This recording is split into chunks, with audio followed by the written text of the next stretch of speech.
কয়েকদিন ধরে তরুণ অভিনেত্রী সাদিয়া আয়মানের একটি ভিডিও ধারণকে কেন্দ্র করে তোলপাড় শোবিজ অঙ্গন। ভাইরাল সেই ভিডিওকে কেন্দ্র করে চাকরিচ্যুত হয়েছেন প্রথম আলো পত্রিকার বিনোদন সাংবাদিক শফিক আল মামুন। বিষয়টি নিয়ে শোবিজের সাংবাদিক ও শিল্পীদের মধ্যে দেখা গেছে মিশ্র প্রতিক্রিয়া। তবে সমাধানের পথে যেতে এখনও মুখ খোলেনি কোনো সিনিয়র শিল্পীরা। সেক্ষেত্রে ছোট পর্দার দুই একজন পক্ষ বিপক্ষ নিয়ে লিখেছেন। কেউ আবার সরাসরি এ বিষয়ে উল্লেখ না করলেও রুকাইয়া জাহান চমক কিংবা তানজিন তিশার মতো নারী ও নারী শিল্পীদের হেয় প্রতিপন্ন করে হয়রানির কথা লেখেন। এদিকে অভিনেত্রী টয়া লিখেছেন সিনিয়র সাংবাদিক শফিক আল মামুনকে নিয়ে। তেমনি জনপ্রিয় অভিনেত্রী মৌসুমী হামিদ সাদিয়া আয়মানের ঘটনার জেরে অতীতের এক তিক্ত অভিজ্ঞতার কথা শেয়ার করেছেন তার ফেসবুক ওয়ালে। তিনি সেখানে উল্লেখ করেন শুটিং সেটে পোশাক পরিবর্তন নিয়ে বিব্রতকর পরিস্থিতির কথা। দীর্ঘ স্ট্যাটাসে সেই ঘটনা বর্ণনা দিয়ে এই অভিনেত্রী লেখেন,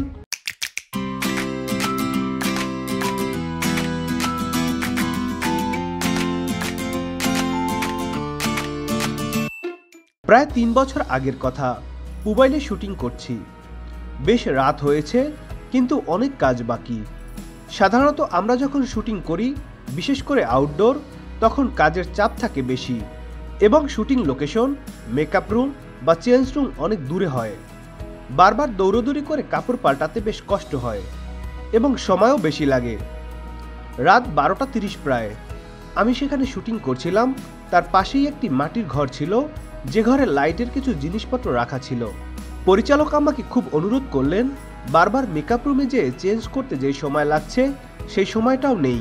উনি বললেন আমি যদি অনুমতি দেই, উনি আমার কাপড়ের ব্যাগটা ওই মাটির ঘরে আনার ব্যবস্থা করবেন, ওখানেই চেঞ্জ করতে পারবো কিনা। আমি বললাম ঠিক আছে, যদিও ওই ঘরটা মোটেও আরামদায়ক বা সেফ নয়। তার উপর দেখি দরজায় সিট কিনে নেই। আমি বললাম তাহলে কিভাবে হবে। তখন ক্যামেরায় যিনি ছিলেন ওনাকে আমি মামা ডাকতাম। উনি বললেন মামু তুমি টেনশন নিও না, আমি আছি বাইরে পাহারা দিচ্ছি। আমি ওনার কথা বিশ্বাস করে ওই মাটির ঘরে ঢুকি, সব জানালা বন্ধ করে দেই এবং দরজা চাপিয়ে দেই। আমি নিজেও শুনতে পাচ্ছিলাম ওনারা বাইরেই আছে এবং কথাবার্তা বলছে। পরিচালক তখন সেটে বা অন্য কোথাও। শাড়িটা পরা শুরু করি নাই তখনও। কি যেন মনে করে শাড়িটার ভাঁজ খুলে আমি পুরো শাড়িটা ওনার মতো কাঁধের উপর রেখে দেই এবং ঠিক তখনই লাইটের একটা ছেলে হুড়মুড় করে দরজায় ঢুকে পড়ে। আমি চিৎকার করে উঠি, এই চেঞ্জ করছি। খুবই অস্বস্তিকর অবস্থা। ছেলেটা প্রচণ্ড ভয় পেয়ে বের হয়ে গেল। সরি আপু, আমি জানতাম না আপনি ছিলেন। তখন প্রচণ্ড রাগ হলো ওই মামার উপর। চিৎকার দিলাম একটা। আমি শুধুমাত্র সহযোগিতা করার জন্য এমন একটা জায়গায় কাপড় পাল্টাতে রাজি হলাম, কারণ আমাকে কথা দেয়া হয়েছিল বাইরে কেউ একজন দায়িত্ব নিয়ে পাহারা দিবে। কিন্তু ছেলেটা উঠান পার হয়ে ঘরে ঢুকে গেল, কেউ ওরে বলল না যে ঘরে আমি আছি।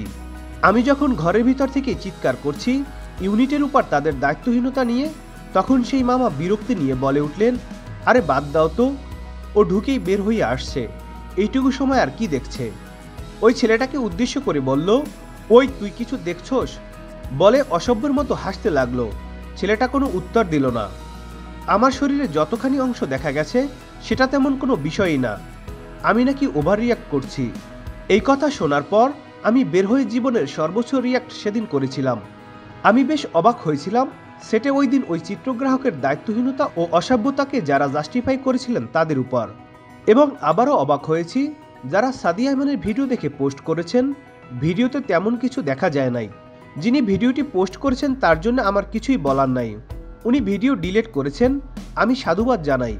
কিন্তু ততক্ষণে সর্বনাশ যা হওয়ার তা তো হয়ে গেছে। ভিডিওটি বিভিন্ন জায়গায় ছড়িয়ে গেছে এবং মানুষের ট্রলিংয়ের শিকার হচ্ছে। কারণ আমি ওনাকে যতটুকু চিনি উনি একদমই ক্ষতিকারক মানুষ নন। বেশ বন্ধুসুলভ ও হাস্যোজ্জ্বল এবং প্রচণ্ড পরোপকারী মানুষ। আমি বিশ্বাস করতে চাই না উনি উদ্দেশ্যপ্রণোদিতভাবে এমন কাজটা করেছেন।